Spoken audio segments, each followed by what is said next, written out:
Happy Mushoku Mondays, everybody. Welcome back to yet another Trek the Mushoku Tensei Jobless Reincarnation novel series. We are on Volume 17, Chapter 7. And man, things are starting to heat up. I'm already seeing, like, I was reading through 7 through 8. I gotten into Chapter 9, and I'm like, oh my gosh, I think this is probably where things are going to start getting crazy. So I think we'll probably just do 7 and 8 just because I think, based on what I've kind of asked some people that I trust, that, yeah, technically the following chapters are probably going to want to be together. You guys probably don't want that massive cliffhanger, but we'll see. If things are too short, I'll just go right into it, but I haven't read it yet, so it will be a live read. But with all that said, greatly appreciate everybody that supports the channel, everybody that's dropped by for the premiere. Hey, chat, hope you guys are doing well. Thank you guys so much for your support. Everybody that drops by, your kind words, the like button. You guys are bad about hitting the like button, you babakas. But additionally, greatly appreciate everybody that's members of the channel, those that support on Patreon. And yes, as per usual, greatly appreciate Abraham dropping a nice support last week. Joshua, Beto, longtime member, Loma, as per usual, greatly appreciate that support as well. Anraku here recently, Gearless during a live stream dropped a big one as well again. All of that stuff. It means so much to me that you guys part with your hard-earned money in order to support this and keeping it going, keeping the lights on as we continue to trek through this entire series. It means so much to me. You guys are amazing. But yeah, with all that said, let's just dive right into Chapter 7, Ars, the Royal Capital. The following is from an excerpt from the Wandering the World by the adventurer Bloody Kant. That sounded really bad. Kant. YouTube, that's his name, K-A-N-T. Ars, the capital of Asura, is the single largest city in the world. It takes its name from the legendary hero who led mankind to victory in the Great Human-Demon War. The towering castle at its center is known as the Silver Palace. Surrounding it is great mansions of the high nobles. Beyond the fortress-like walls encircling them, the city itself sprawls out in every direction into the horizon. There's everything from the training grounds of the Royal Knights, many beautiful churches of Milis, canals running through the entire city, and beautiful bridges. There's also the headquarters of the world's largest businesses, training halls of the Great Water God style, famous playhouses of the Theater District, Pleasure Quarter, and the Great Gate built to commemorate Asura's victory in Laplace's war. It seemed truly endless, and no vantage point could offer you a view of it in its entirety. It spread even beyond the Alta River. They say that everything in this world can be found in Ars, the oldest of its cities. Staring out to the capital atop a hill, Edis and Rudeus gaped almost simultaneously. It was the largest city that Rudeus had ever seen in the world. The castle at its center caught his eye first. It was as large as Pedagoose's, if not larger, and gleamed like silver. Walls encircling it was at least 20 meters tall, so it was hard to imagine anything, even a stray worm, forcing its way past them. Rudeus also noted the gorgeous mansions surrounding it, and assumed the most powerful aristocrats lived there. Half of them were big enough to be qualified as castles. He also noticed the walls built at regular intervals, 5 total, before it seemed like they stopped. While nothing compared to the megacities of his old world, there was something really awe-inspiring about this medievalesque big city that filled your view. Yeah, I think they did a really good job of kind of describing this area. I'm not going to go in like the great detailed descriptions that he has for it. Obviously, I'm going to paraphrase it, but I do like how like insanely big. I mean, that's similar to the whole trading post that they went into in the previous chapters. This idea of how this trading post is bigger than literally the magic cities. That's absolutely insane, the scale that they're kind of showing here, and the idea that no matter where you're at, you can't see it all. This is sprawling beyond the horizons. Like, you can't see it all. That's how massive it is. And I do like the idea of essentially sort of describing its development from the center as like these walls. And so as it's building out more and more, oh, another wall gets put up. And then it builds out more and more, oh, another wall gets put up. So it's like encircling itself over and over again until at some point, he kind of points out that it just stops. Like, they realize at some point this is costing too much. And yeah, you would think the further it goes out, the bigger the wall you have to make, the longer the wall has to be made. And so, yeah, at some point, okay, they can fend for themselves. We'll put knights out there, but they can fend for themselves. But that sort of does play into sort of the importance of people as it kind of goes further in. Of course, in the outer rings of it can probably be welcoming shops and whatnot for adventurers coming into the gates. But then, as I kind of described later on, the further you get in, the more kind of things change around. It's more for the common folk of this actual town. And then, yes, further in, you start to get to the massive mansions to the center point. You're obviously not going to have like a rundown place right outside the castle. You're going to have all the big nobles that have to be there on a regular basis and have that land for themselves. So, a lot of cool stuff. The other members of the party were moved by the sight as well, but in a different way.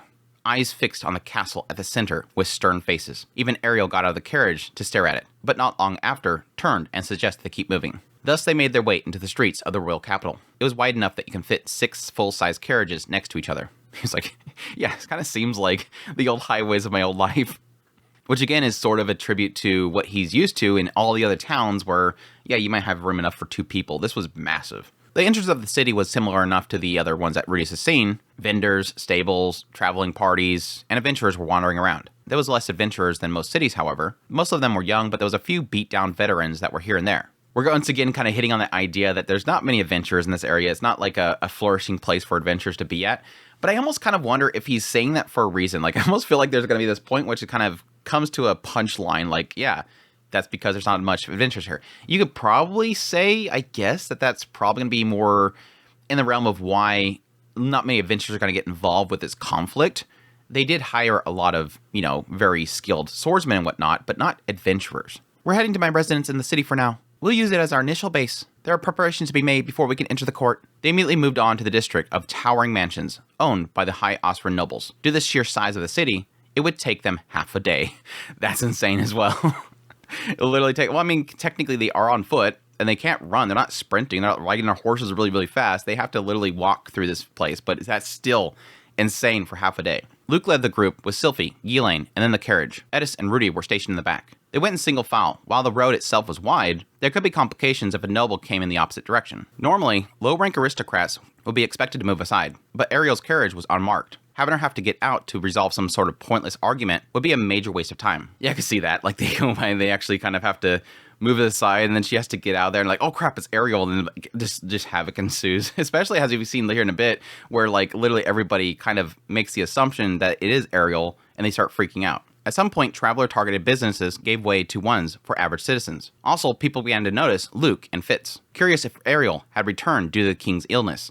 That makes me assume that this was never a thing where the people themselves came to the conclusion that she was dead. Because that was one of the kind of question mark that I had, that yes, when Ariel fled Ars, yeah, technically she was trying to get over out of the actual kingdom itself, and at some point it was assumed that she was killed based on the reports. But that seems like that never got to the people's ears.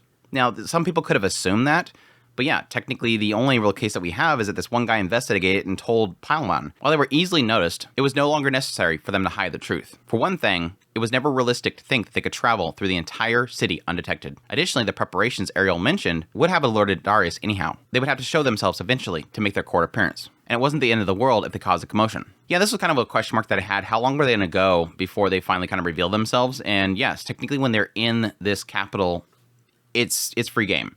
Because technically, if once they get to the house, no matter what, once they get to the house, somebody's going to know.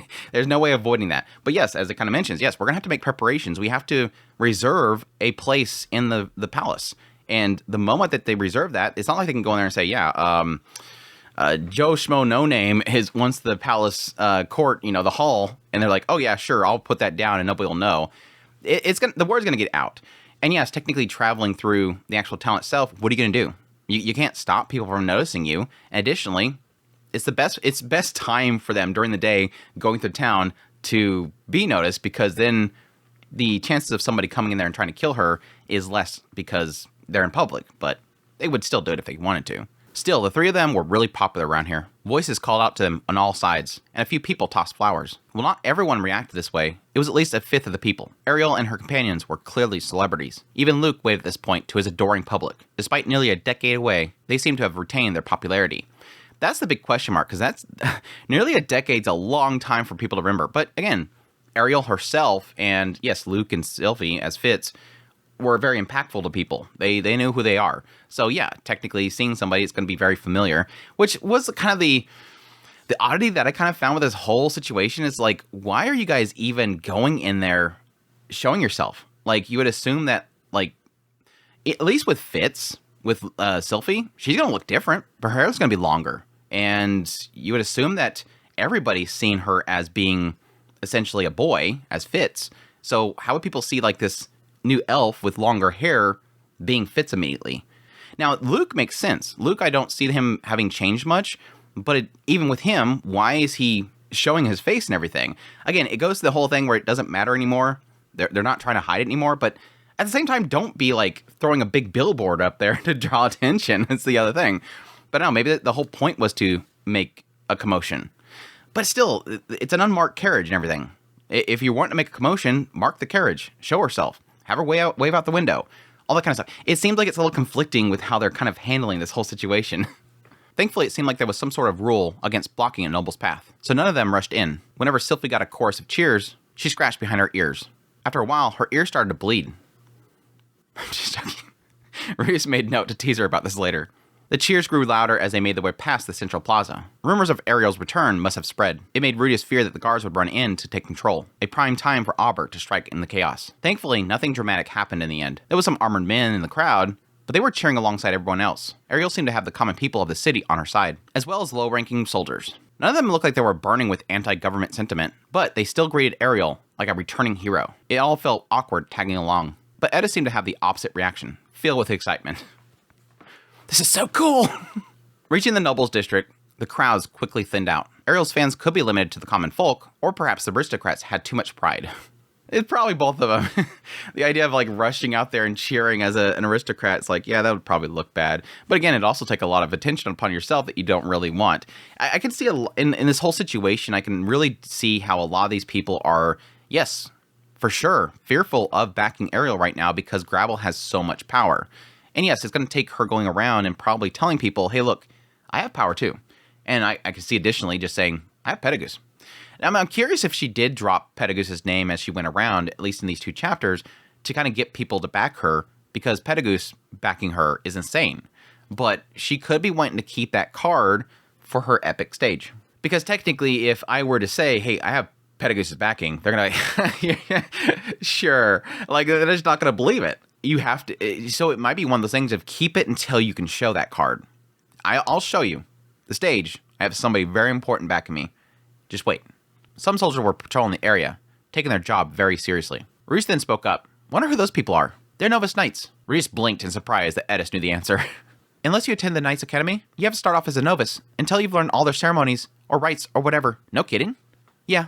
Patrolling the cities like this is one of their duties too. I'm kind of impressed you know all this, Edis. I just heard about it from a friend of mine. She had friends? That was a surprise. There's a side of me that this segment right here almost feels like, I understand that the way that he treats Edis is very different, especially like compared to the other 2 wives, in the idea that he sort of treats her a bit immature. And in a lot of cases, you can kind of see that sort of has to happen because of just how, I guess, socially immature she is. But there's sometimes where it's like, dude, you're treating like she's an idiot. She's not that bad. It's almost like a father talking to their daughter, like, "Oh, good girl, you did good. Make sure you bring them a treat to thank them for that." But again, I also kind of see it as an idea that she sort of does need some guidance. And plus, I think we already got into the idea that she had friends over there, or at least people that she knew up at the Sword Sanctum. It's just kind of like one of those kind of weird moments where I'm like, am I misremembering here? I thought we've already gone over this stuff. Is this someone that you met at the Sword Sanctum? That's right. You know, I'm really happy to hear that you made friends there. I'm sure you'll get in a few fights, but try not to be stubborn, okay? And make sure that you stay in touch. Again, it's like, good girl, make sure you stay in touch. Sure, but she's, and again, I think that's kind of he's assuming the best. Like, oh yeah, you got a friend here, make sure you stay friends. Like, he wants her to have friends. But at the same time, it's like, she's like, what are you talking about? We're probably going to fight each other. Edis trailed off mid-sentence, her attention darting elsewhere. As she put her hand at her sword, she was looking at a Novice Knight, helmet covering their face. His gut told him that it wasn't just any Novice Knight. After speaking to what seemed to be a commander, the Knight broke away and sprinted towards them. Everyone drew their weapons, and the Knight halted in surprise. After a pause, the Knight removed their helmet, revealing a very beautiful woman. A real stunner, hair long and silky. Even the sweat on her forehead looked appealing. I don't want to read too much into that, but like Rudeus saying the sweat on her forehead looked appealing. Technically, he liked sweaty clothes from Edis, so why not? I totally forgot her voice. No, I didn't have a voice for her. I didn't have a distinct voice for her. Let's see if I can make people cringe more by doing a slightly British accent. I did really well with Triss. Edis, Ghislaine, it's me. Edis stared at the woman, but didn't reply immediately. I'm so glad to see that you're still alive and well, Edis. My master was so pessimistic about your chances against the dragon god that I'd rather assume that you were riding off to die. But in any case, what are you doing here in Asra? If you just sent a letter in advance, Who the heck are you? Edis. I was like, I could totally see her forgetting her, but at the same time, it's like, that kind of hurts a little bit. The woman drew a sharp breath, with a hint of sadness on her face. Though she didn't look particularly surprised, She must have knew that Edis was like this. I'm just kidding. Good to see you again, Isolde. I didn't recognize you for a second with that weird armor. What's so weird? This is the official armor of the Awesome Royal Knights. I thought it was rather impressive. Looks hard to move around in, though. With the water god style, you don't have to move very much. This suits me perfectly. Luke sheathed his sword, while Sylphie looked relieved, but still kept her rod handy. Ghislaine's blade danged loosely as she scanned the area. It was probably best to stay alert, as attacks could come the moment you relax. Are you in the service of whoever owns this carriage now? Well, of course you are. You know, there are rumors flying around the city that the second princess has returned. Is that her in there by chance? But why would you be accompanying... Oh, of course. The princess was studying in the magic city of Shariah, wasn't she? You must have met her there, right? And then she hired you as a bodyguard, perhaps? Isolde looked like the quiet type, but she was a chatterbox. Edis didn't try to get in a word, rather just stood there with her arms folded, letting the words hit her like a volley of machine gun fire. Yeah, something like that. She just stand there the whole time. Yeah, After my arrival at the city, I ended up joining the Royal Knights on my master's recommendation. Once I'm formally appointed as a knight, I should be granted the rank of Water Emperor as well. Oh yeah? Nice going, Isolde. Thank you. Luke then walked up. I'm sorry to interrupt your conversation. Edis, I assume this woman is an acquaintance of yours? Yeah, that's right. I see. I'm sure you have a great deal to catch up on, but it would be best if you wrap this conversation up quickly. Sure. Luke offered Isolde, I forgot about this word. Luke offered Isolde a graceful bow. My apologies, miss. I'm afraid we're on duty at the moment. Perhaps you would be able to stop by later, at a more opportune time. By way of apology, we'd be pleased to. There's no need for that, thank you. Isolde interrupted him coldly. I see. Very well then, miss. Good day to you. Maintaining his friendly, apologetic smile, Luke returned to his horse as Isolde watched him with a scowl on her face. It wasn't every day that you seen a woman react that negatively to Luke. There was a side of me that kind of thought that she knew Luke, or at least heard of Luke. But yeah, I wasn't really technically seeing it take the direction of her thinking it was Rudeus. So that's the famous Rudeus, I expect. He's exactly as irritating as I imagined. And what's a magician doing carrying around a sword anyways? Does he think that makes him look impressive? I hope you didn't actually marry that man, Edis. I'm married to Rudeus now, yeah. Really? He's handsome enough, I'll grant you that. But what kind of person flirts with another woman right in front of his wife? You've got terrible taste in men, Edis. She's like, Okay, there's two sides of this. One is like, yes, the misunderstanding that Luke is Rudeus, which is like, is probably like, ow, ow. But at the same time, there's also that aspect of this entire time, she's bad-mouthing Rudeus in front of Edis, which again kind of shows that self-control that she has. Like even before, when they had that whole situation with them parting ways, they were making fun of Rudeus, and she wasn't cutting him down. So it shows how much she cares, at least for, you know, those two, at least. Edis looked confused. It seemed that she mistook Luke for Rudeus. It wasn't great hearing someone badmouth him in his presence, and while Rudeus had practiced with a wooden sword, he wasn't trying to show off or anything. Anyways, we gotta go, Isolde. Of course. I'm sorry for delaying you on your course of your duties. Will you be staying in the city for a while then? Edis glanced to Rudeus uncertainly, and he replied with a nod. They'd be there until Ariel seized the throne. Finally taking note of Rudeus, Isolde looked nonplussed. And who's this gentleman? This was awkward. He wasn't sure if he should admit that he was Rudeus. Before he could respond, Matsukaze nudged Edis with his head. Oh, my apologies. You're in a hurry, of course. All right then, Edis. I'll have to show you around the city when you get some time off. You can introduce me to your friend as well, perhaps. Isolde glanced at Rudeus again, but he chose to say nothing, hoping it would be less awkward a few days from now. He's like, yeah, I think I'll just wait until then and then tell them I'm Rudeus, because I don't really want to deal with it right now. I don't think I understand, but okay. What is there to understand? You never change, Edis. Well then, may blessing of Saint Millis be upon you all. As Isolde trotted back to her unit, Rudeus assumed that her faith in Millis Church was the reason that she didn't think highly of him. Pretty much, yeah, because I don't think she really said anything negative. Well, I mean, we didn't really get many scenes of her talking about Rudeus, but yeah, she didn't really seem negative to Rudeus until that letter that literally said, hey, I have a bunch of wives, want to join? And she's like, what the heck? No way, this guy's horrible. Like immediately she just turned like super grim. As our caravan got moving again, Edis got Rudeus caught up. That girl's Isolde. She's a water king. We got to know each other back at the Sword Sanctum. You two really get along, don't you? That's nice. Yeah, I guess we do. But she might end up on the other side this time. Edis glanced back at Isolde's direction. All this made sense to Rudeus as Orsted listed the Water King Isolde Cruel as one of the sword masters who might fight on the other side. Edis had already knew that the water god Rada was probably amongst their enemies. She must have assumed that Isolde was working for them as well. This is one of those moments where it's like, make that connection. Make that connection now. Like, just tell her to go off, Edis, go talk to her. But at the same time, I don't see Edis talking Isolde into not working under Rada.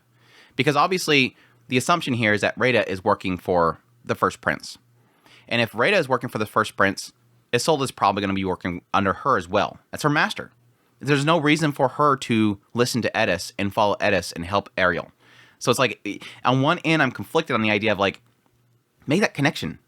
You seem like you're friends. You might be able to talk her into it. But at the same time, I don't see it happening. I don't see her, in this brief moment she spent with Edis, turning on somebody that has literally been training her entire life. Well, I mean, the assumption is that she's trained her for a long time. It was hard to say how much a Novice Knight could influence events. But despite her current rank, she was still a fiercely powerful swordswoman. There was a good chance that she might end up on the battlefield. Could you handle that, Edis, if it happened? She'd be a good challenge, but we finally get to settle which one of us is stronger, right? She spoke with no hesitation. It seemed strange to Rudeus, but those were her genuine feelings. The two of them were rivals, but if they were comfortable with the idea of killing each other, it wasn't the kind of rivalry that Rudeus could ever really understand. He hoped that they didn't come to that, and they could continue competing for many years. Death tended to be a pretty final thing. Except for you, Rudeus. Yeah, I hate this. I honestly do. I mean, it goes to what I was saying earlier about this idea of using your friendship to kind of gain her favor, but it's just something that won't happen.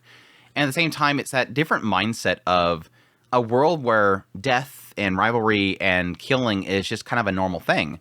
Combat between two people is normal. It's seen as something that happens on a regular basis.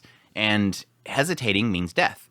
The idea of even thinking about, oh my gosh, I want to be their friend, so I have to hesitate. But no, then have to get the mindset of, will they hesitate? We don't really want to kill each other, but at the same time, would the other person kill me? So I can't hesitate and actually, push myself to kill them.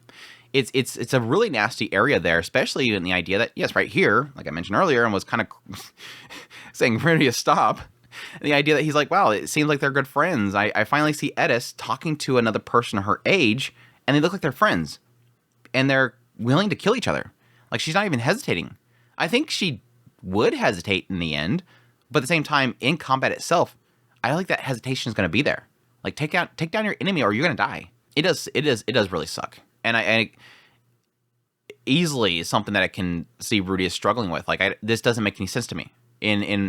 Which is kind of surprising at this point of how long he's lived, at least a third of his life in this new world. So you'd think that he'd start to get used to this, but it's not something he's seeing on a regular basis. It's a kind of a new concept for him in his mind. Down further on the road and up a hill, they reached a thick wall guarded by soldiers. Luke showed them an emblem before they got let through. Cutting across the district where the mid-rank nobles lived, they passed another wall. There were houses as big as fortresses of minor nations. This was the high-ranked nobles district. Ariel's residence turned out to be a decent distance from the Silver Palace. Although it stood on an ordinary city block, it was 5 times larger than Rudeus' house in Renoa. While not as big as Edis' old home was, it was far too large to be practical for one person. It was evening time as they reached the gates, so it'd taken them half a day to get through the city.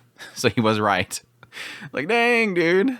Upon entering the grounds, a man who looked like a butler quickly gathered the maids to receive them. There was only 5 maids who had been keeping the house well maintained in Ariel's absence. Inside, the interior was luxurious. Every point of importance was occupied by pricey-looking works of art. After being shown their rooms and cleaning up, Rudeus had dinner with Ariel, Edis, and Sylphie. Ariel's official subordinates apparently ate in a different room.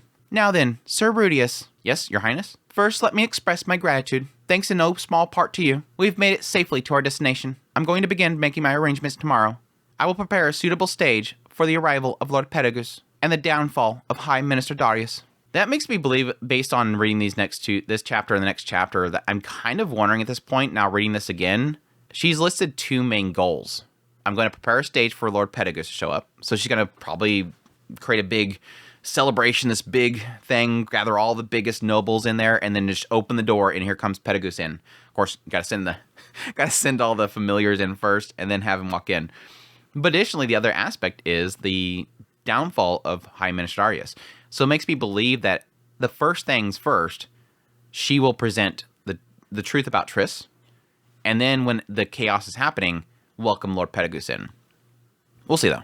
This will involve sounding out the nobles who have switched sides in my absence, gathering information, contacting allies I had waiting for me in the city, and taking certain other measures. I'm going to be quite busy. Right. I intend to set the stage promptly, before Darius can move against us. Fortunately, the news of my father's illness has already brought the kingdom's most powerful nobles to the city. How long are you planning to spend on these preparations? It should take about 10 days. Got it. That was faster than Rudeus had thought. Actually, seems like it takes too long. Like, when I read that, I'm like, what are you talking about, Rudeus? That seems like it's taken too long. Because, yes, what she kind of pointed out there, they have to move quick. The longer they take, the more time that Darius has to prepare. I wouldn't also assume, like, the idea of, like, the next day, go to the hall. call everybody in. But I mean, it would probably take times for people to get there. At least 2 days. Make the announcement that you're gonna have the party. Have them there in the following 2 days. Say it's extremely important, and then maybe she wants to make sure that everybody gets there. But still, in the end, it's like, get it quick. Get Petagoose in there and show them who you are. But I'm not Ariel. I'm not as smart as she is. I'd probably make a massive mistake. We've already secured the cars that we need to play. I'll take other steps as well, but in essence, I believe our victory is already guaranteed, so long as we have our stage. That's the important thing. For that reason, it seems possible the enemy will attempt to destroy that stage by force. That made sense, and instead of competing in a hopeless chess match, Darius might just try to overturn the board. The enemy was holding back their firepower so far. This seemed like a very plausible time to use it. Now here's the part where I start getting a little bit frustrated with Ariel.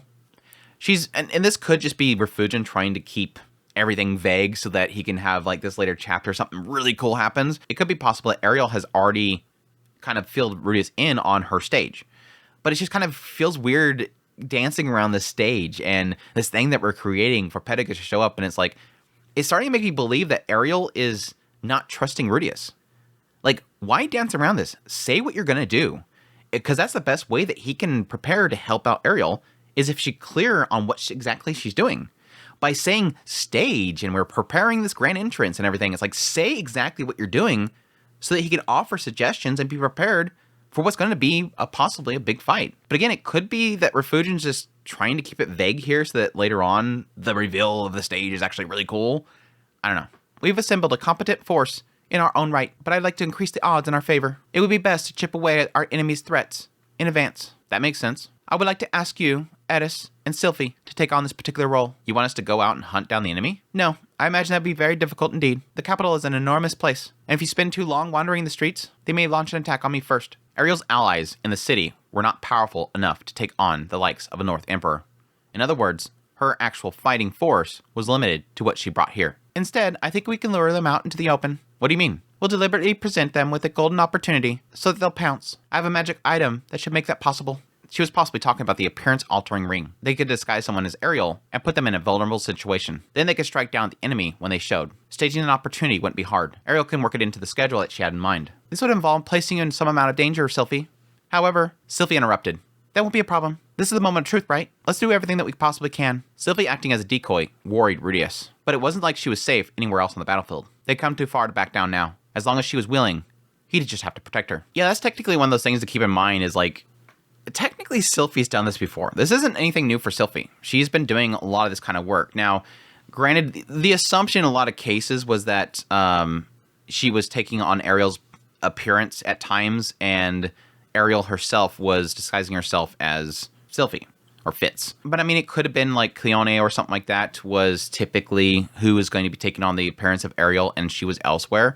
But still, this is nothing new for Sylphie. She's been in this danger for the longest time now.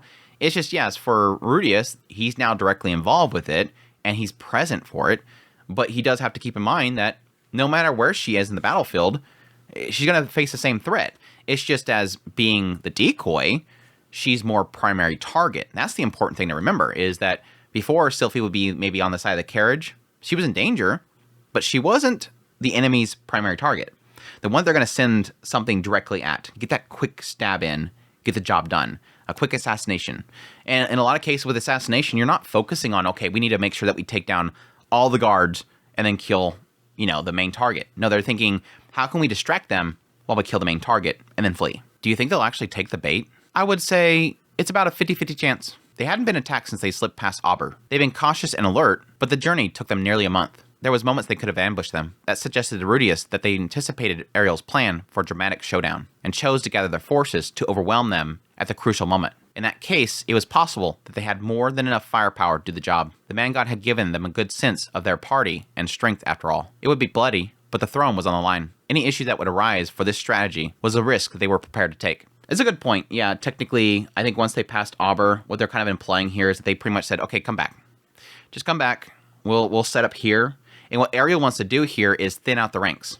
Because, okay, here's my stage, and if we just go directly to my stage and not do anything before then, they'll have their entire forces just come down on us. What I want to do is give them that bait here and there, so they'll send some of their forces, then we can take them down over here and take them down over here, thin down those ranks. So when she does have that big stage, there'll be less people coming down on them. And yes, the idea of doing something that bloody is something they're willing to do. Like, even if it looks bad to the nobles, even if it looks bad to the people, they don't care. They'll deal with that later. The throne is on the line now, which sort of made me believe that there was a chance that when they were first coming into the town, that they would do that.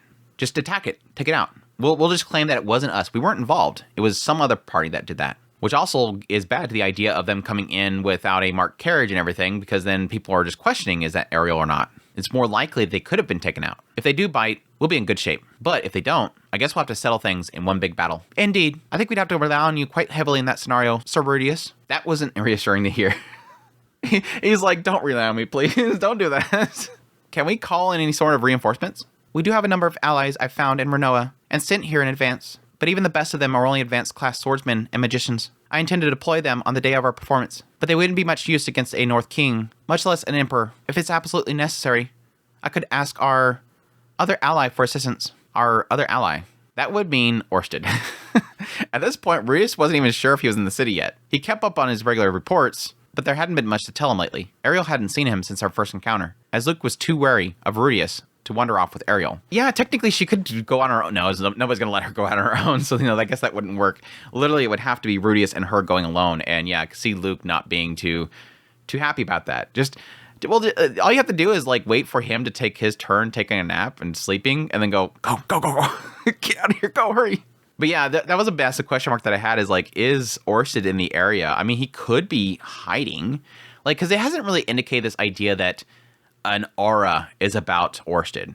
Like, if he could stay in the shadows and hide himself and get to where he needs to go and nobody lays eyes on him, I would assume that he'd be fine. Now, I can imagine that if there's a possibility that if somebody sees him, even if he's fully cloaked over, like a massive bed sheets over his head, somebody would still have that presence of seeing him, and that curse would affect them. But again, we haven't really fully detailed exactly how it works. But yeah, I could totally see him being in the area, just, watching from a distance. Which, yes, we technically get an indication in the next chapter that that's possibly and most likely the case. We had a donut made. And usually a donut means Orsted. A midget donut. I guess you're right. Let's try that if all else fails. Sylvie looks somewhat puzzled by this exchange, but hopefully she would shrug it off. She's like, what the hell are you guys talking about? No, this is one of those kind of odd moments, because it's like, okay, so Ariel says, we'll have to rely on that other person. And Maurice is like, yeah, I guess we can do that. I mean, the immediate assumption is it's Pedagoose. Like, why would Sylvie look puzzled by this? I would think that Sylvie immediately right here would go, oh, she's probably talking about Pedagoose because that other person. But Sylvie could be more in tune by what Ariel's going to do in welcoming in Pedagoose. She might be more informed as to what that is going to entail and know that Pedagoose, no, he wouldn't be Pedagoose because he's not going to be here until this point. Again, it's that vagueness that's driving me nuts. Ariel, say how the hell we're doing this thing. Very well, then. We'll proceed with our initial plan for now. Understood. With our strategy planned out for the next 10 days, the battle for control of Asra would begin tomorrow. Chapter 8, Duel at Dusk. I'm so disappointed. I'm actually disappointed in this chapter because I made my predictions in the previous chapters about, like, the next time Auber shows up, I think Edis is just going to immediately just cut him right in half. Like, you went after my boy, you're dead. You went after my wife, you're dead. The next morning they set out for the Silver Palace, but not all of them went. Triss would be working on preparations for Ariel's big moment. Cleone and Elmoy would be working with their families that could be valuable allies. The focus for Ariel at the Silver Palace was to visit her ailing father and make reservations for one of the palace's halls. Yeah, that was kind of odd that they didn't actually get into her visiting her father, but in that sense, Rudeus would not have any perspective of that, because I can see once Ariel arrives there and goes to see her father, Rudeus can't go there. It's not like they're going to let Rudeus in that room. At some point, Rudeus noticed a painting of Pedagoose hanging on the wall next to two others. Dragonfolk tended to have similar faces, and the features were less distinct in the portrait form. This version had Pedagoose looking a bit prettified, and several decades younger. Rudeus only realized it was him due to the plate beneath the painting. It was shocking, but more shocking was the fact that it was hung so close to the Austrian kings and queens, clearly a sign of how important and respected he was to this country. The painting side by side to it was one depicting a human man that Rudeus didn't recognize, and the other whose hair was a mix of gold and silver. They must have been the North god Kalman and the dragon god Udipin. These were the three god slayers from the Laplace War. From what Orsted said, they fought very hard, ultimately defeating a truly terrifying opponent. The demonic Dragon King Laplace was probably the most powerful man in the world for so many years. Sealing away half of him was one hell of an accomplishment. Pedagus had earned his place on these walls. To this day, the people of Asura revered him as a living legend. Thus why it was important to have him on Ariel's side.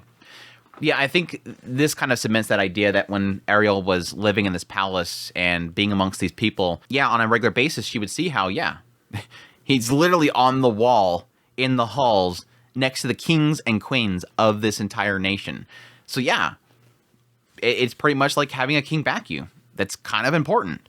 It is equal to having a king back you, really, is what it is. Things progressed smoothly enough in 3 days. Ariel was making progress in arranging for her gathering, and the nobles who were waiting for her stepped in to help. Rudeus was introduced to like a dozen influential people, though he didn't remember any of their names. It's like, you probably should start doing that. He hadn't formally met High Minister Darius or the first Prince Grabble, but he did see them from a distance once. Darius was a flabby man with drooping jowls and a nasty gleam in his eyes, the very picture of a wily, gluttonous old monster. Rudeus felt a bit of a connection to him, mostly based on the physical ugliness. Man, it's been a while since Rudeus is pretty much down on his old self. When Darius it is mostly because he hasn't seen his old self in a while.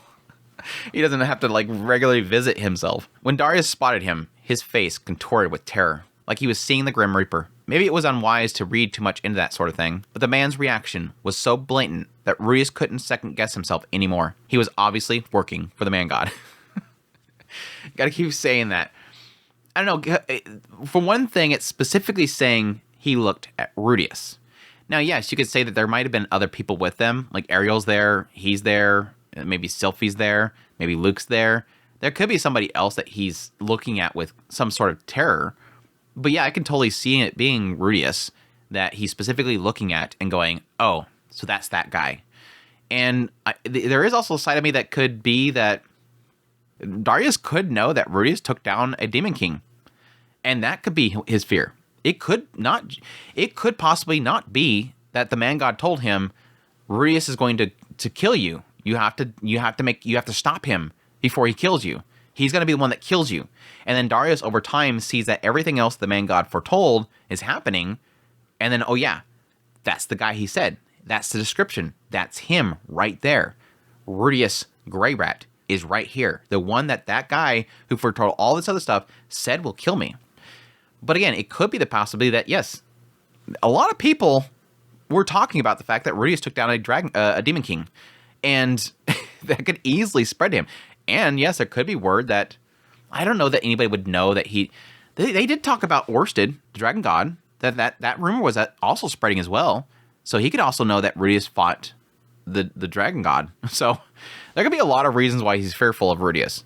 He's a scheming man, but he's also a coward in a way. First Prince Grabble looked like an average man in his mid-30s, but there was something about his face that made you want to work for him. He must possess a quiet kind of charisma. That's kind of interesting to note that it seems like possibly Grabble is just as unique as Ariel, and that idea that Ariel is able to speak and capture people's hearts, that possibly, being of the same blood, Grabble might possibly also have his own type of charisma, and it might be just in his appearance, but interesting to kind of note that. As for the second Prince, Halfus, apparently he was outmaneuvered by Grabble and under house arrest. Maybe Orsted intervened somehow, or maybe he just knew this was going to happen. Either way, the nobles backing Halfus flocked to join Ariel's cause after her return. They would be helping with the preparations for her big event. That's kind of interesting, the idea that they did not go to Grabble. Like, literally Halfus gets taken down, and then they all flock to Ariel rather than to Grabble, which that technically makes sense if they were always working against Grabble.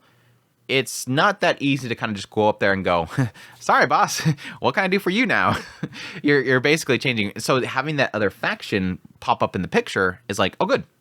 Now we can continue our fight to not at least have him in office, because we're probably going to end up dead once he gets in office. That's a good thing to kind of think about. But yeah, I don't think that Orsted was involved. I think that Orsted just knew. I think Orsted specifically said that he just knew that he wasn't going to be a problem. Like, he's not going to be a problem. He's going to easily get taken down. Like, he's not a threat. But yeah, it could have been the fact that he was saying that to Rudeus because he's like, focus on this, because I can easily handle that.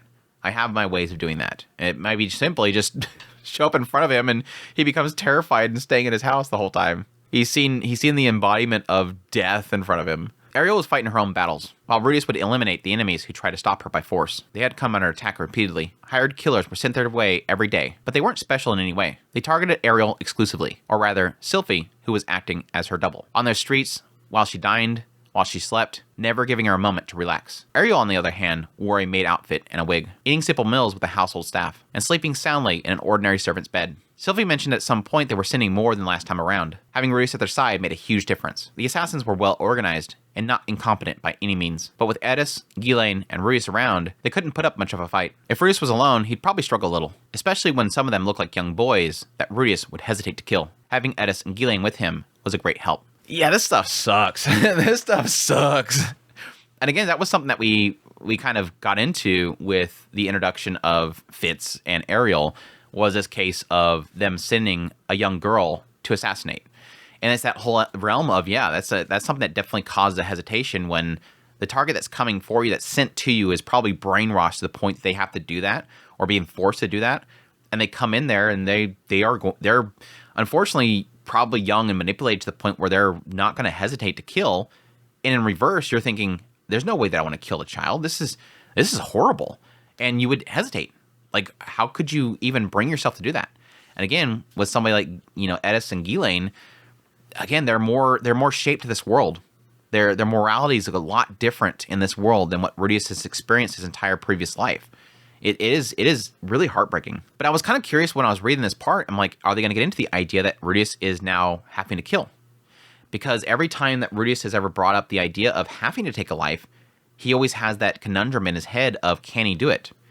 So I'm assuming because it's not brought up again here, that it is implying that he is helping them defeat the assassins, but he's not the one that's killing. Otherwise, he would probably bring up that, yes, I had to take many lives, and I'm not sure what I think about it, because they were here to kill us, and we had to defend ourselves, and I had to protect Sylphie. So specifically, in this scenario, I have to protect her. But it's sort of implying the idea that Edis and Ghislaine are the one that are actually doing all the killing blows, at least. The only reason that I'm thinking it's implying that he is taking lives is because he's only pointing out that he would hesitate to kill the young boys. So far, the assassins seem to be sent from the nobles loyal to Grabble, rather than from the prince or Darius himself. If Darius was determined to hold back all of his firepower for the final showdown, they might have a problem on their hands. Assuming Edis and Ghislaine would be occupied with the North Emperor and North King, the next enemy would be coming for Rudeus, or maybe Sylphie. Rudeus wanted to believe that Orsted would intervene if things got out of hand, but they hadn't been able to speak since arriving at the city. There was no telling if he was even an arse at this moment. Still, hoping for the best was no strategy. They needed to thin out their ranks. Thank you. Thank you. I really don't like the idea of constantly Rudeus saying, there's no point in thinking about that. There's no point in thinking that thinking about that doesn't change things. And he does it again in this chapter. He literally says, well, things happen the way it did. There's no reason to sit here and kind of question about how things unfolded. No. This is the way that you learn, is you see that you made a mistake and you learn from that mistake. And instead of basically going, well, what happened, move on. I mean, yes, there is an idea of dwelling too much, and he definitely did that with Paul. He had a moment of sort of questioning himself, which is okay, but with Paul, he constantly harped on himself for making a mistake, and he wasn't learning from it. He was literally just falling into depression and beating on himself. So there is like that mixture of like, don't dwell on it too much, but at the same time, learn from it. I've made preparation for the stage. Now I think it's time we bait our trap. That day, Ariel spoke to the nobles loyal to the first prince. In that conversation, she made vulgar jokes about Edis and Ghislaine being on their period. The noble... I forgot about this. The noble looked at Edis in open interest, who answered with a hostile scowl. Apparently, her goal was to invite an attack by spreading word of her bodyguard's poor condition. It didn't work, though. Maybe it was too obvious. But over the next day, the normal assassins stopped showing up. On day 5, their attacks completely stopped. Yeah, I think that was a bit... I don't know. I think that was a bit too obvious. Both of my bodyguards, both of my biggest threats of bodyguards with me, both having that time right now. I don't know they're gonna chew on to that one. Or Ariel making vulgar jokes like that gained their favor. Or they thought maybe they wanted to see if they can get in good favor with Ariel so they can get with them. Again, it goes back to the whole thing of like these nobles and these Osirian aristocrats are just nasty people. that's like, oh, suddenly, ugh. Anyways, moving on. But yeah, I think that here is a good indication that things are going to build up. And the idea that suddenly the assassins stop and it's like, okay, it suddenly gets too quiet, that kind of moment. And it could be because they're kind of working together to say, okay, we need to settle down, stop the attempts. That way they drop down their guard. And then, like we see here in a minute, attack. Instead, influential nobles in Ariel's faction were targeted instead, specifically those arranging her stage. They had means to defend themselves, so it didn't amount to much, but several were frightened enough to switch allegiances. That was the other part of it. Yeah, I can see that kind of, instead of going after her, they're just kind of redirecting it over here, which technically is going to work a lot better. Ariel has too much at stake right now, and she's building towards this thing. And if you can't get to her, go after those that don't have literally Edis, Ghislaine, and everybody else backing them. Go after those people.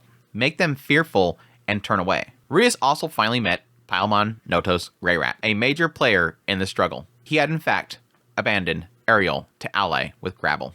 He was somewhere in his mid-30s and bore a strong resemblance to Paul.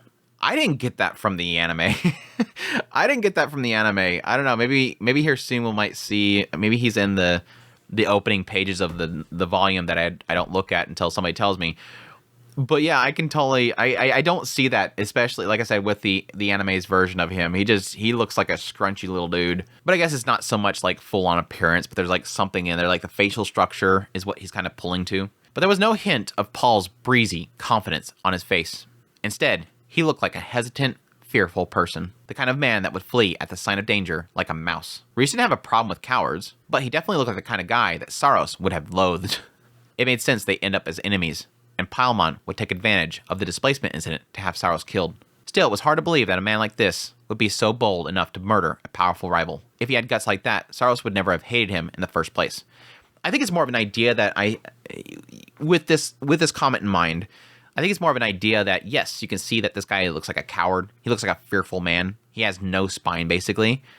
But at the same time, I can still see a person like that fighting against somebody that's a powerful rival. Because there's one aspect, it is the cornered mouse kind of thing, the cornered cat, basically, where you corner the animal so much that at some point they attack. They lash out. And if he was such a coward that he's cornered, yeah, he's going to make a rash decision. And that was essentially what they presented with Ariel leaving. Ariel left, and Paimon became a cornered little animal. And he seen an opportunity and jumped at it. So yeah, the other aspect is the idea that somebody like that presented with the option of being able to do that, seeing a powerful ally that he can switch to that will give him what he wants, heck yeah, he's going to do it. He's gonna jump that real quick. Versus someone that did have a spine, they probably wouldn't rely on that. Or they possibly wouldn't rely on that. I think a lot of them would.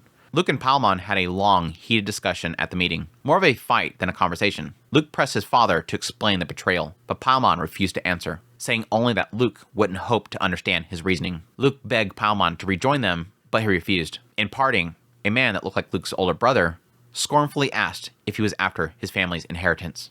Oof. Oof.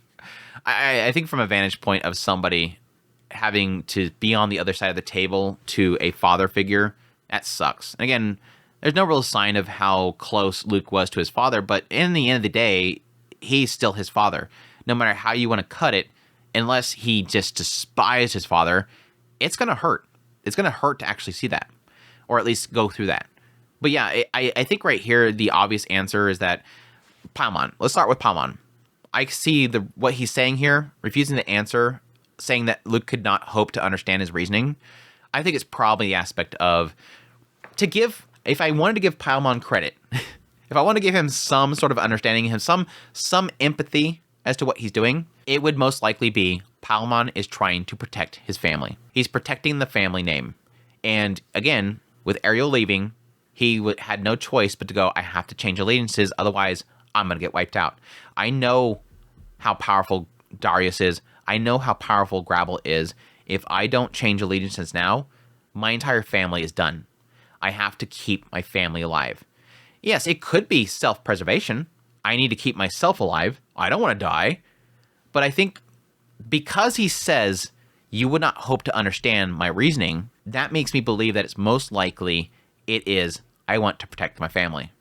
and you won't understand that because you don't have a family, or possibly you would probably not believe me if I told you that I'm doing this for my sons. I'm doing it for my family.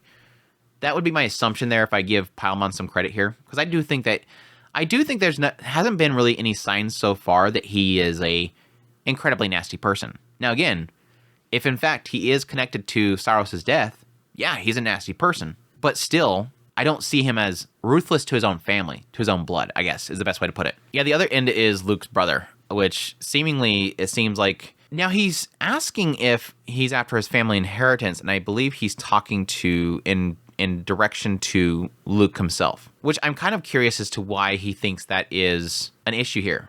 Like that Luke would gain the inheritance by backing Ariel.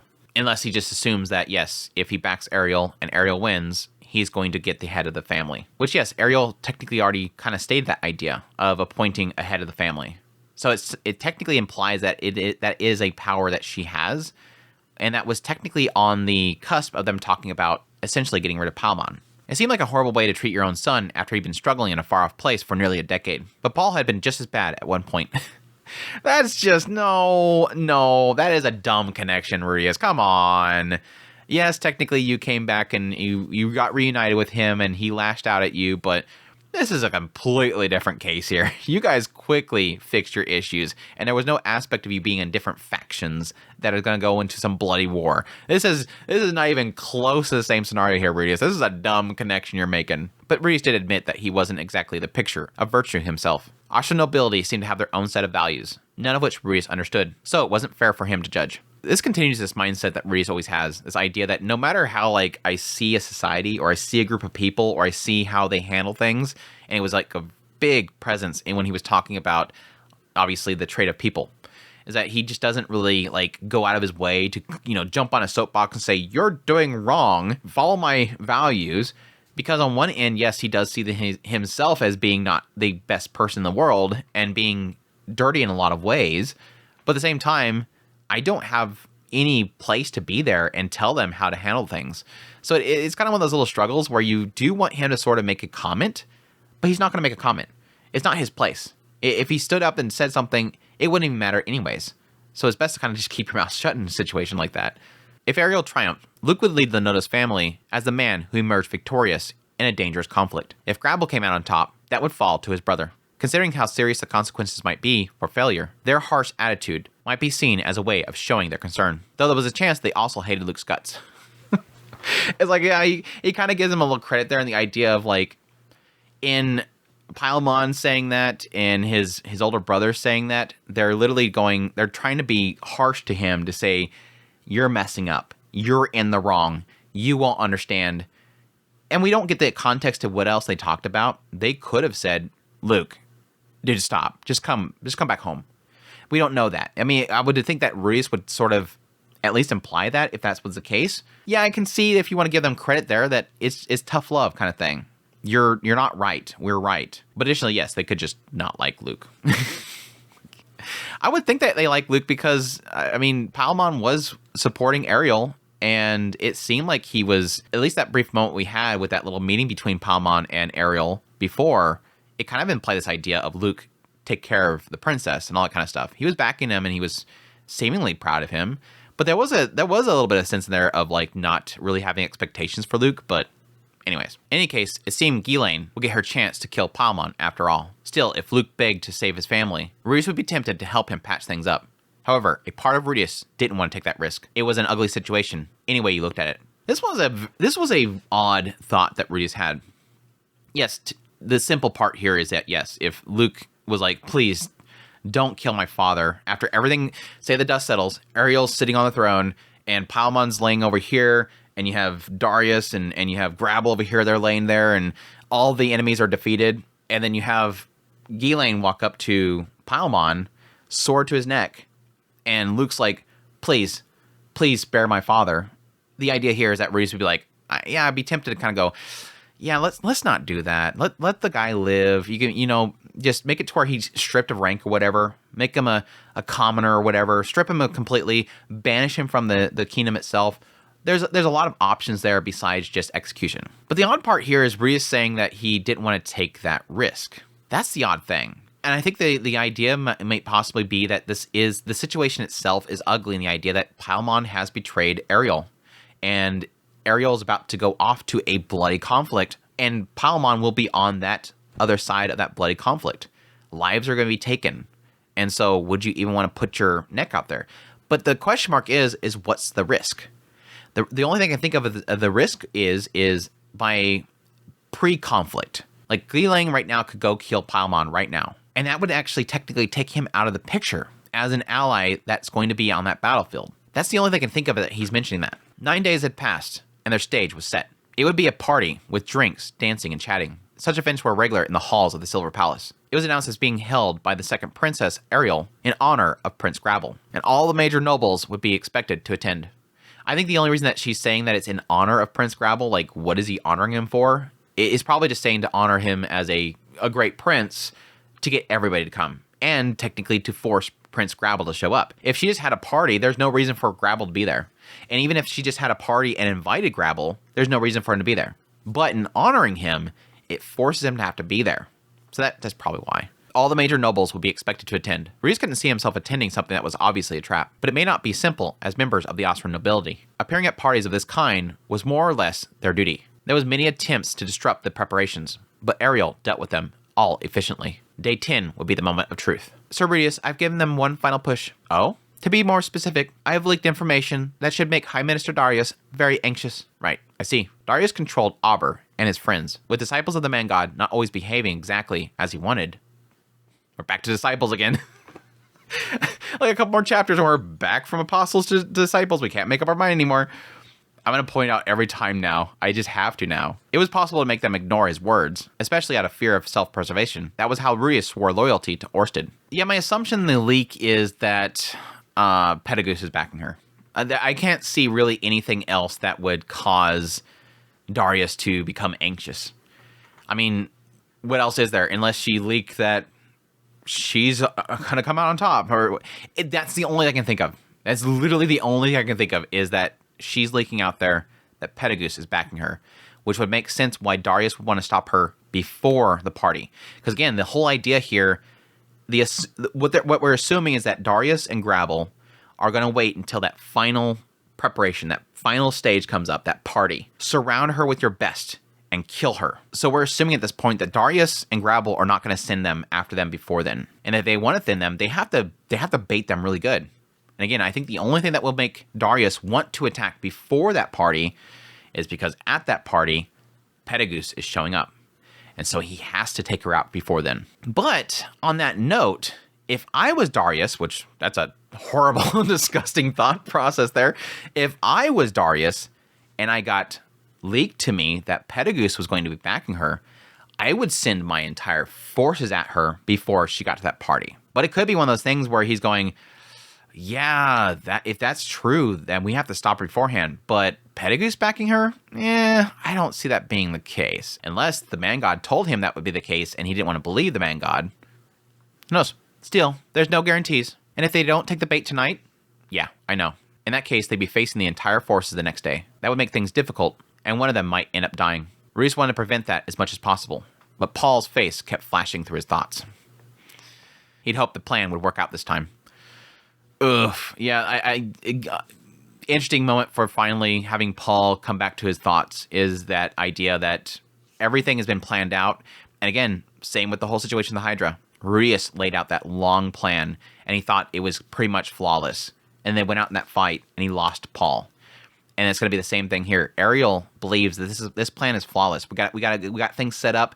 There's no way that I can lose. But if that plan does not fully go through perfectly, somebody ends up dead. And in this situation, there really isn't many people in their party right here that he wants to lose. And even if when it comes to people like, Elmoy or Cleone, even those people he's expressed that he doesn't want to see them die. Even if it's not Sylvie, even if it's not Edis, and even in the case of Ghislaine, he doesn't want to see anybody die. Making their way back to Ariel's residence, it was dark and moonless. In the middle of the road ahead was a man with rabbit-like ears and milled it. He wore black, non-reflective armor and had a straight sword in his hand. Who goes there? Luke demanded, approaching from the front of the carriage. I am the North King Knuckle God, one of the 3 blades of the North God. They call me Twin Blade. A second later, he split apart, one half left, the other right. Hey, Knuckle, I don't think we're supposed to tell him our names. Oh, right. I guess things are kind of different this time, huh? You're so smart, God. Heh, well, I've been hitting the books lately. They were actually twins with identical faces. Oh, and we probably shouldn't tell him that Lord Darius hired us either. You're probably right. When we had to fight assassins, they'd never tell us who they work for. Yep, exactly. So make sure you keep it a secret, Knuckle. Got it. They weren't really good at this whole assassin thing. As Rudeus stared in disbelief, Edis spurred her horse forward, jumped off her horse, and drew her sword with one smooth motion. I'm Edis Greyrat. Oh? The famous Berserker Sword King? Her scales sharp as a fang. Her temper fierce as any monster. We may be a pair of puny mildits, but we'd gladly take you on. Edis raised her sword above her head, and the twins assumed mirrored stances. Alone we are only half a man. Together we are a man complete. We shall fight you 2-on-1. But surely you'll agree that this is only fair. This was the definition of unfair. But just then, another man appeared from the darkness behind them, full body of jet black armor, carrying a black sword and shield. He didn't introduce himself, but Ghislaine turned to face him and drew her sword. This time's gonna be very different, halfling. You did all you have excellent night vision, don't you? I suppose I'm at a slight disadvantage tonight. It was Weetaw. If you didn't tell by my doofy voice for him, it was Weetaw. Since their fight in the Red Worm Whiskers, Rudeus had given Ghislaine a basic rundown of his tricks and how to counteract them. She may not have understood or memorized them, but knowing what he might try would make a difference. They were caught in a pincer against North Kings. Rudeus had to decide what to do. And just that same moment popped up because I thought immediately at the same time, what are you going to do, Rudeus? What can you do? Because you know Auber's there. You know Auber's there. I think the indicator here was definitely the presence of Weetaw. The moment that Weetaw showed up, I'm like, yep, he's here. And again, technically, the other two are north as well. The cleanest option was to support Edis, while Sylphie or Luke helped Ghislaine. However, he couldn't act yet. Auber was nowhere to be seen. This was enough to keep him rooted in place. Princess Ariel wasn't here at this time, instead taking a secure alternate route. That meant Sylphie could focus on helping Edis, while Luke supported Ghislaine.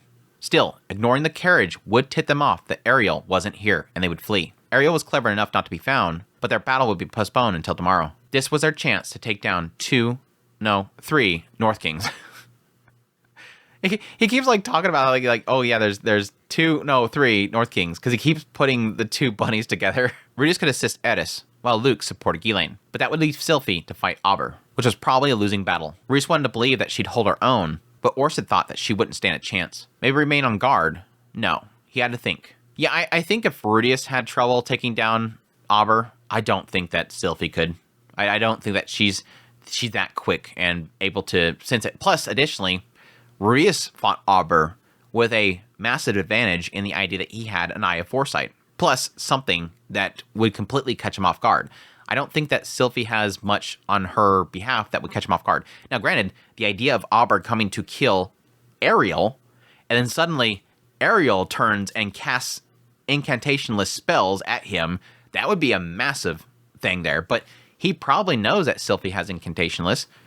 But at the same time, does he know the possibility of Sylphie being disguised as Ariel right now? It's kind of that big area of like, everybody's always kind of thrown off by this, but everybody should at this point know that yes, she does have this ability this device that allows her to disguise herself. They've had past assassins that try to kill her, only to kill her decoyed. It always, I guess, comes down to how well they make that transition as to Ariel being replaced by Sylphie when that moment comes. And obviously they did well because they're all here to attack this carriage that doesn't have Ariel in it. Rudeus thought to remain on guard? No, he had to think. Would they have ambushed with a smaller team? Auber had to be here right now. It was the only way any of this made sense. He was hiding somewhere near, waiting for his chance to strike. Rudeus had to find him, uncover him, and deal a deadly blow on him. Then he can give his full attention to the other fights. Yeah, I think the moment that he finally gets rid of Auber is like, that's a huge relief to him because every fight has been literally, where's Auber? Where's Auber? Well, technically only 2 fights, but still, any fight in the future is going to be the same thing. Where's Auber? Auber's going to come out and attack me. Don't worry, Rudeus, I can handle these 2 by myself. Knuckle and Guard were having trouble getting in range of her. Individually, they seemed saint level at best. Edis was capable of cutting down a person of that rank in a blink of an eye. If they stepped in her range, they'd die immediately. Ghislaine, on the other hand, was a tall woman compared to Weetaw as a halfling. Her reach was greater. The fact that none of the kings were retreating was evident of Rudeus' theory. Yeah, the fact that they're all facing something that they're not going to be able to defeat is a sign that they're there to, again, keep them distracted. With Auber hiding and waiting, they had a good reason not to flee. They had every intention of killing Rudeus's party right here. Rudeus tried to figure out where Auber was. It didn't even seem like an ideal spot for an ambush. Thick walls to the left, mansions to the right, but there was gardens and tall fences around the mansions. Still, the road was wide, and the mansions some distance away from the carriage. It would be suicidal to leap from the wall on their left, but maybe a North Emperor could pull it off. Underground? No, they were keeping a watchful eye of the ground around them. Sending a lamplight spirit, Rudeus finally spotted him. Something was midway up the wall, a cloth that matched the surface's color. They'd won this fight. Without a word, Rudeus pointed his staff at the cloth. He didn't need an incantation. Normally, he would announce his spells to alert his allies. This time, he wouldn't do this. Fearing Auber would dodge the spell if he heard a single word. When you're aiming to surprise an enemy, you weren't expecting to be surprised yourself. That was kind of an interesting thing to note, because I have noticed that over the long period of time, is that he always calls out his spells, and I figured that he was just doing that just to be cool, just to say what he's doing, just for the sake of it. But there was a side of me that, like, if you can cast without incantations, why are you saying anything? And yeah, there was a point in which I was starting to kind of think that he was doing that just to kind of indicate what he's doing to himself. But yeah, it makes sense that he was only doing it really for his allies. It definitely makes sense in the case of being with an adventuring party and you have a front line, so you can yell what you're doing so that they know, hey, this is coming up behind me, so be aware of it. Especially Quagmire. If he yells Quagmire, okay, watch where you step. But still, he called them out while they were fighting with Auber before, and it's like, well, you're not going to catch him off guard if you're screaming Stone Cannon. Stone Cannon, maximum power, maximum speed. Auber seemed to anticipate this somehow. Maybe it was a sixth sense over the years of battle, but he didn't evade it completely. It struck his leg, tearing a great hole through it. He only barely managed a defensive roll as he hit the ground. His appearance finally set the battle in motion. Edis and Ghislaine moved, and Rudeus fired off another stone cannon. Despite his crouched, awkward position, he deflected it without difficulty. Luke rushed in from behind Auber, but Auber spun around his body and deflected the strike. He kicked Luke's unsteady legs out from underneath him, and moved in to finish the job. Rudeus put a stop to this with a well-placed stone cannon. Auber went backwards like a spring to avoid the spell, before leaping off the ground. He could clearly still fight, despite losing mobility from his leg. He then stood with his good leg, like a flamingo, looked to Rudeus, to the carriage, then to his surroundings. The battle had been decided in the seconds since Auber hit the ground. Edis, good as her word, already cut down both of her enemies, but was badly wounded. Her shoulder dangled loosely, and blood poured from her arm. Still, she fixed her eyes on Auber. Again, I assumed she'd be going after him, cut him down in an instant. Ghislaine had overwhelmed Weetah as well, the halfling losing one of his arms, and Ghislaine moved in to finish him. Auber! Weetah threw something, and a huge cloud of smoke bellowed in every direction. Despite Orsted's warning of the smoke bombs, this wasn't what Rudeus expected. The smoke was seriously thick, and may have been influenced by a magical item or implement. That's a very interesting idea. Like, having like the bag, I guess, that it's in, or something else that he's using when he throws it, could essentially affect the smoke itself and make it more thicker, which technically makes sense with cases like Rudeus is using like some sort of mist ability or whatever to cause that. There could be something in there that's magical that's affecting the density of it, which is interesting. Rudeus could hear Weetah running, and Ghislaine in pursuit. A sword suddenly sliced through the darkness in front of him, and Rudeus hopped out of the way. Weetah came barreling past him, heading towards the carriage. Just then, Sylphie swung open the door and fired off a flame tornado that dispersed the black smoke. Taking in his surroundings, Rudeus noticed Weetah disappearing into a nearby alley. He was fine with Weetah escaping, as Auber was a priority, but sadly, the North Emperor had vanished as well. Edis called out to Rudeus, pointing upwards.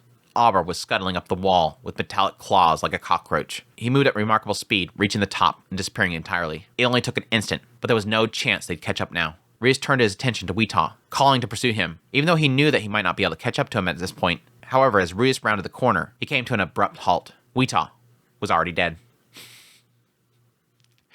He lay in a pool of blood, with a gaping hole in his midsection. It was a very familiar cause of death. The donut hole. He's like, man, I feel you. Rudeus comes running down the corner and goes, I gotta go catch Weetah. Oh, man. Man, I feel you, bro. I feel you. It hurts, doesn't it? It hurt, doesn't it? While he sensed no one nearby, someone had clearly been there just moments ago. Someone named Orsted. Finally, we get an indication that Orsted is literally there, and he's watching what's happening, and that, yes, he's willing to actually step in and help.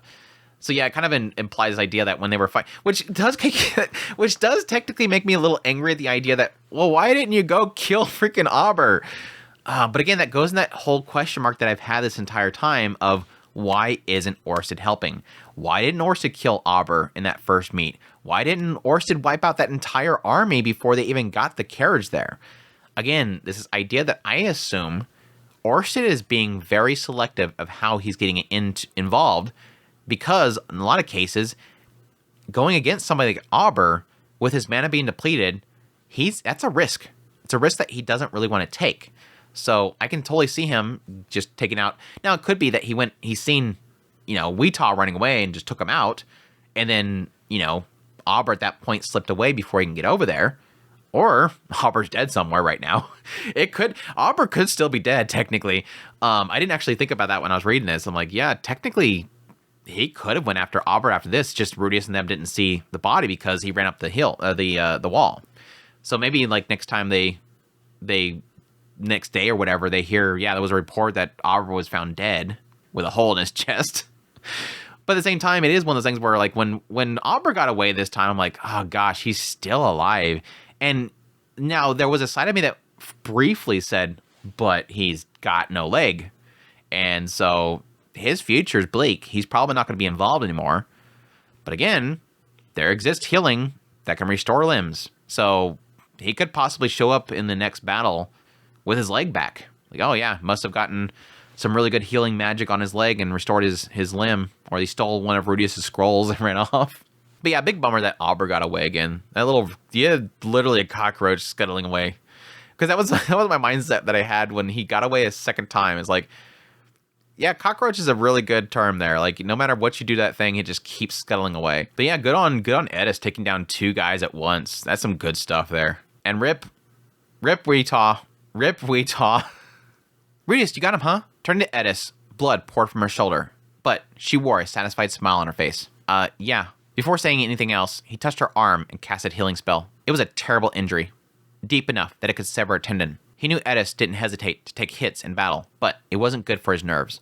Yeah, I can see a wound like that being something that he just doesn't want to see on somebody that he loves. But again, it kind of solidifies that aspect of what the risk is here. If he has any doubt that there is a lot of danger involved right now, this solidifies it. Like I mentioned it earlier, the idea that he doesn't want to see like Sylphie in danger, doesn't want to see Edis in danger, doesn't want to see anybody get killed.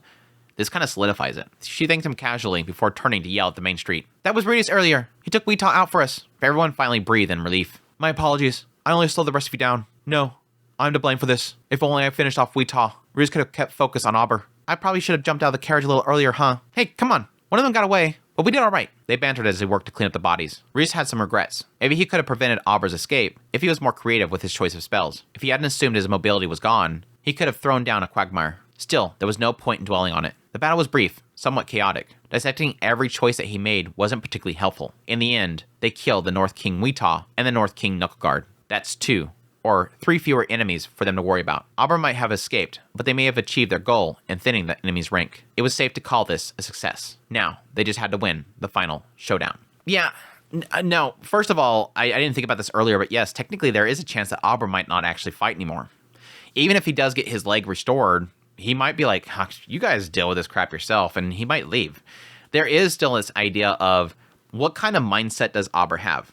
I'm a hired killer, so I'm going to kill my target. Is he a thrill seeker and is doing this because it's just fun to fight powerful people? Or does he have the intention that, look, I'm only going to work as much as I can see that it works out? Depending on where he kind of sits there, yeah, he could choose to leave or stay because he just got nearly killed in a sense. Now, it could be in his mind, I was fine. I just got out of there because things got a little chaotic or whatever. But still, anyways, that aside, yeah, this is the part that I was talking about earlier where I do kind of get a little frustrated with Rudeus right here. Because he's like, okay, yeah, I wish I could have done this. I could have done this. Maybe I could have done this. And then he goes, you know what? It doesn't matter. There's no point in dwelling on it. But no, this is actually a point of actually learning something. And this goes back to the same thing he keeps bringing up. He keeps bringing this up. This is like literally, this is the thing that Rudeus just has in the back of his head that just pops up constantly. It was something that he brought up here. I think the last time it was actually brought up was probably with Roxy and him going into the teleportation labyrinth. And the idea that Roxy was so much better at utilizing her entire hand of cards. Whereas he was always like, Stone Cannon, Quagmire, Stone Cannon, Quagmire, Stone Cannon, Quagmire. Right here, he's once again going, Maybe I should have been more creative with my choice of spells. He's reduced it down to one spell, and there's so many more things that he could have done. When he shot him off of there, immediately lightning on him, stun the crap out of him. Or yes, technically Quagmire underneath him so that he sinks in the ground. He can't. He's one-legged. He's on the ground. Quagmire him so that half his body gets stuck in the ground. He might not be able to push himself up fast enough. Yeah, he made the assumption, oh, people don't usually fight very well when they lose a leg. And that's, I mean, I'm not going to blame him there. I would probably think the same thing. I mean, I think I thought that when he got that point. Now, granted, I was thinking, well, possibly could turn into a log and then he's teleported somewhere else. But yeah, the thought there is that when you shoot somebody's leg off and they fall to the ground, they're probably not getting up. But yeah, this kind of goes against him in Rudeus' mindset in battle. I would assume that anybody else that's there, if they were to cut off, say Ghislaine, she cut off the leg of Weetaw, and Weetaw fell to the ground. I think Ghislaine would immediately rush in there, finish him off. Edis, if she disabled the other two, immediately rush in there, finish him off. But Rudeus' mindset is, yes, got him. The battle's won. Got him. Auber's down. We got it. This is a victory. He even said it. Victory is ours. And then Auber got up. Because he didn't realize I should have shot again the moment that he was going towards the ground, shoot where he's going to land. Get him when he hits the ground. But that's Rudeus' mindset. He's not ruthless like everybody else is. He's not like bloodthirsty and thinking that if I don't down them, I die all the time. Always think I have to finish them off or I'm dead. And that's what most warriors think. It's kill or be killed in a lot of these situations. So finish them off. Don't let your guard down for a second. But again, I do criticize Rudeus here because, again, he always has that mindset of, okay, don't think about it anymore. There's no point in dwelling on it. But no, that's perfect. Think about what you would do next. You're going to face Auber again. The assumption is that you're going to face Auber again. What did he do? How did I face him this time? What did I do wrong? Don't make that mistake again. The positive that Rudeus has right here is that he only did use Stone Cannon. So technically, Quagmire is still in his tools. So yeah, think, okay, next time, if I can get him immobilized again, if I can fire him and he hits the ground again, I'll Quagmire him next time.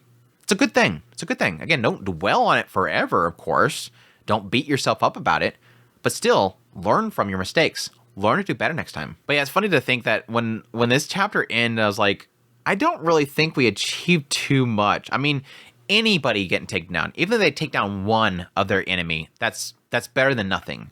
But at the same time, it's like taking down, well, yes, technically I would probably agree with, is essentially two saints and a single king that they've seen all of his tricks, that they might have to end up fighting indoors if the assumption is that the big showdown is going to be literally in the grand hall, like the halls of the palace.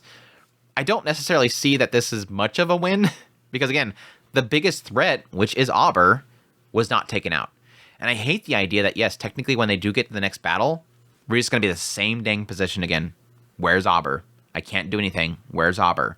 Now, there is a positive in that, again, if it does take place in a hall, there could be less entrances for Auber to attack. Check the chandeliers, check the windows, check the entrances, check under the table. check under the table, check the walls, make sure he's not on the corner of a wall somewhere, but at least there is a confined area that he can know where he attacks from. But yeah, it does suck that wasn't one that he did take out. But again, there's still a theory that Auber can't find a way to heal his leg, or he just dips. I'm done. I'm out of here. Anyways, that was chapter 8. I'm going to cut it off here, and that's mainly, again, like I said, one, because this recording has been pretty terrible, but you guys won't see that. This has actually been a pretty terrible recording. I'm not sure if I'm just off my game today or what, but yeah, and plus, like I said, I started reading chapter 9, and I immediately go, okay, we're going into the reception hall. It's time. This is as the chapter leads you to believe, Ariel's battlefield. It is time for things to happen. And I check with some people like, hey, yeah, is chapter 9 and 10 kind of go together? Like, yeah, okay, I'll leave that there.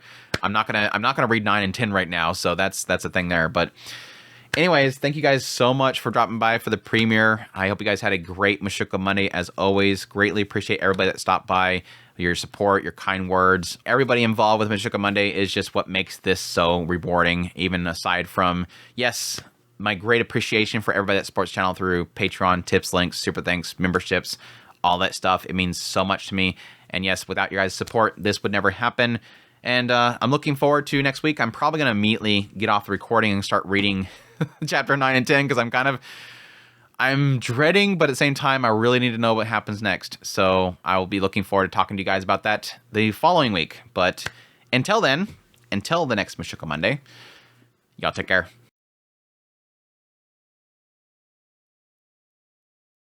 You're not going to catch him off guard screaming that you're doing a scone cannon. Heck yeah, he's going to do it. He's gonna jump that real quick. Though there was a chance that they also are going to wait until that final preparation, that final stage comes up, that party. Take her out. So, we probably shouldn't tell him that Lord Darius hired it. We probably shouldn't tell him that Lord Darius hired us. Happy Mushoku Mondays, everybody. Welcome back to famous playhouses of the theater district. First King Grabble, but Ariel's cage